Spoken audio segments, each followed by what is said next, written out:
आप सोच भी नहीं सकते कि अगले एपिसोड में क्या होने वाला है। हाँ दोस्तों, यह वही पल है जब बड़ी घर की छोटी बहू अहाना की जिंदगी पूरी तरह बदलने वाली है और इस बदलाव में आपके होश उड़ जाएंगे। सब कुछ उस समय शुरू हुआ जब अहाना अपने पति अर्जुन के अंतिम फैसले से टूट चुकी थी। समाज की कठोर सोच और अपनी माँ की आलोचना से थककर बस एक ही रास्ता खोज रही थी, अपने आप को और अपने सपनों को बचाना। और यही रास्ता उसे सीधे छोटे मामा के घर ले आया। छोटे मामा, जो वर्षों से बड़े घर की पितृसत्तात्मक और सामंती सोच से दूर रहकर अपनी जिंदगी जी रहे थे, उन्होंने अहाना को अपने घर में सिर्फ आश्रय नहीं दिया, बल्कि उसे एक नया जीवन, एक नया लक्ष्य, आईएएस बनने का सपना सौंपा। अब कल्पना कीजिए, वही बड़े घर के लोग जो अहाना की पढ़ाई और आज़ादी से हमेशा से नफरत करते रहे थे, अचानक उसकी हरकतों पर नज़र रखने लगे। पिश्मोनी और पोल्तू ने जासूसी शुरू कर दी और पता कर लिया कि अहाना अब शोभा बाजार के पास छोटे मामा के घर में रह रही है। यह उनके लिए किसी जीत से कम नहीं था। उन्हें लगा कि अब वे दुर्गा देवी को भरमाकर अहाना को घर की इज्जत नीलाम करने वाली कुलक्षणी बहू साबित कर देंगे। पिश्मोनी और पोल्तू तुरंत दुर्गा देवी के सामने अपने जहरीले शब्दों का डिब्बा खोल बैठे।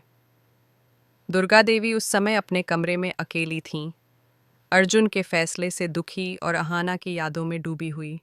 उनका दिल अहाना पर भरोसे से भरा था, लेकिन पिश्मुनी ने समाज, परिवार और इज्जत के खोने का डर ऐसा पैदा कर दिया कि उनका विश्वास हिलने लगा। आंसू पोंछते हुए पिश्मुनी ने कहा, हमारी नाक कट गई, हमारी इज्जत नीलाम हो गई। आपकी लाडली बहू घर छोड़कर एक पराये मर्द के साथ रह रही है। यह सुनते ही दुर्गा देवी के पैरों तले से जमीन खिसक गई। उनके सामने यह विचार आया कि अहाना भटक गई है, छोटे मामा उसे गलत दिशा में भड़का रहे हैं। उन्हें तुरंत कुछ करना था, अहाना को बचाना और परिवार की इज्जत बनाए रखना। यहीं पर कहानी का बड़ा ट्विस्ट आता है।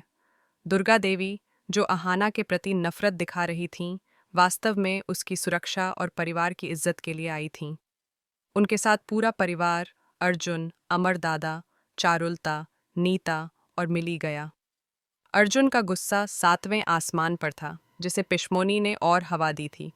छोटे मामा का छोटा, साधारण लेकिन किताबों से भरा घर अचानक बड़े घर की महंगी गाड़ियों से घिर गया। दरवाज़ा तोड़ा नहीं गया था, लेकिन जोर जोर से खटखटाया गया।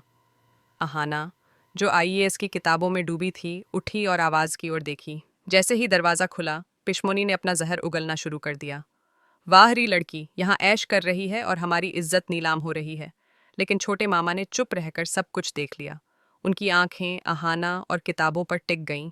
भारतीय प्रशासनिक सेवा की किताबों के साथ अहाना, जो आत्मविश्वास से सीख रही थी, वह नज़ारा देख दुर्गा देवी और अर्जुन के होश उड़ गए।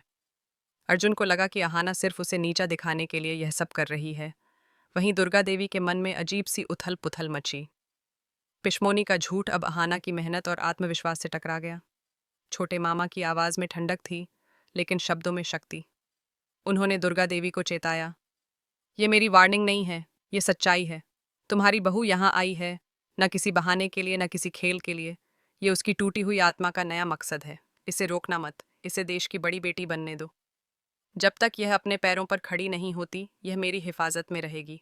इसे ज़बरदस्ती ले जाने की कोशिश की तो तुम इसे आश्रम की तरफ धकेल दोगी, और मैं वादा करता हूँ, यह लड़की एक दिन तुम्हारे सर को पूरे समाज के सामने गर्व से ऊंचा करेगी। दुर्गा देवी की आंखें भर आईं। उन्होंने महसूस किया कि पिश्मोनी का झूठ, अर्जुन का गुस्सा और अहाना की मासूमियत अब साफ दिखाई दे रही थी। वह उठी और अहाना को गले लगाकर कहा, बेटा मुझे माफ़ कर दे। अब मैं डरती नहीं। तू पढ़ेगी, तू आईएएस बनेगी। छोटू मामा तुझे तैयार करेंगे और मैं तेरी माँ के रूप में तुम्हें सपोर्ट करूंगी। तेरा बड़ा घर अब तेरी कमज़ोरी नहीं, तेरी ताकत बनेगा। और फिर उन्होंने अर्जुन को उसकी सज़ा सुनाई। जब तक अहाना आईएएस नहीं बन जाती, तब तक यह परिवार उसकी ढाल बनेगा और अर्जुन सिर्फ दूर से देखेगा। पिश्मोनी और पोल्तू की सारी साजिशें एक पल में ख़त्म हो गईं।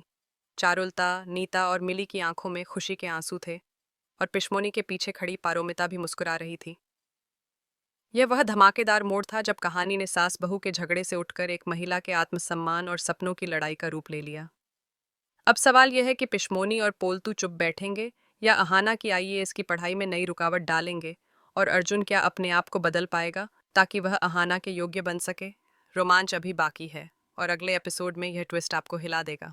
दोस्तों, अगले एपिसोड में होने वाला मोड आप कल्पना भी नहीं कर सकते। हाँ, ये वही समय है जब बड़े घर की राजनीति, अहाना की हिम्मत और छोटे मामा की सूझबूझ ऐसे टकराएंगी कि पूरे परिवार की नींव हिल जाएगी।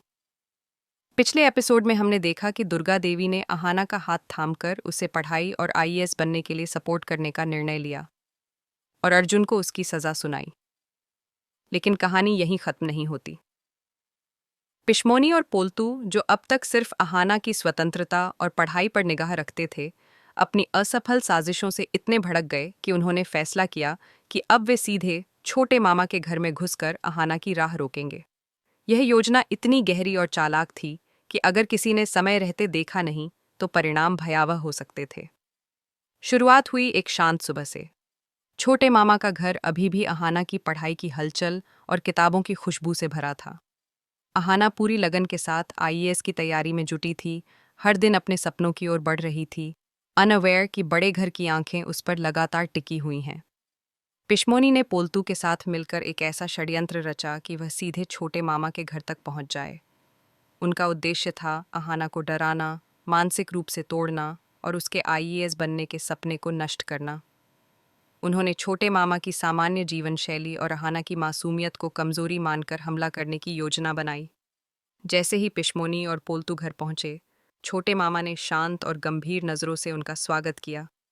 लेकिन इस बार उनकी मुस्कान में कटुता थी, जो पहले कभी नहीं देखी गई थी।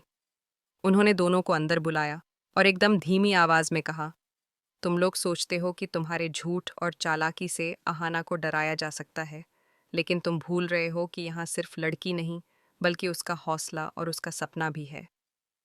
पिशमोनी को लगा कि यह हल्का मुकाबला है, लेकिन छोटे मामा की आंखों में जो दृढ़ता थी, वह उनके लिए झकझोरने वाली थी। अहाना, जो किताबों में डूबी थी, अचानक इस माहौल को महसूस कर उठी। उसने देखा कि पिशमोनी और पोल्तू जैसे ही छोटे मामा के सामने आए, उनके चेहरे पर घमंड और धमकी की झलक थी। परंतु छोटे मामा ने उनकी हर चाल को सहजता और शांत आत्मविश्वास के साथ परखा।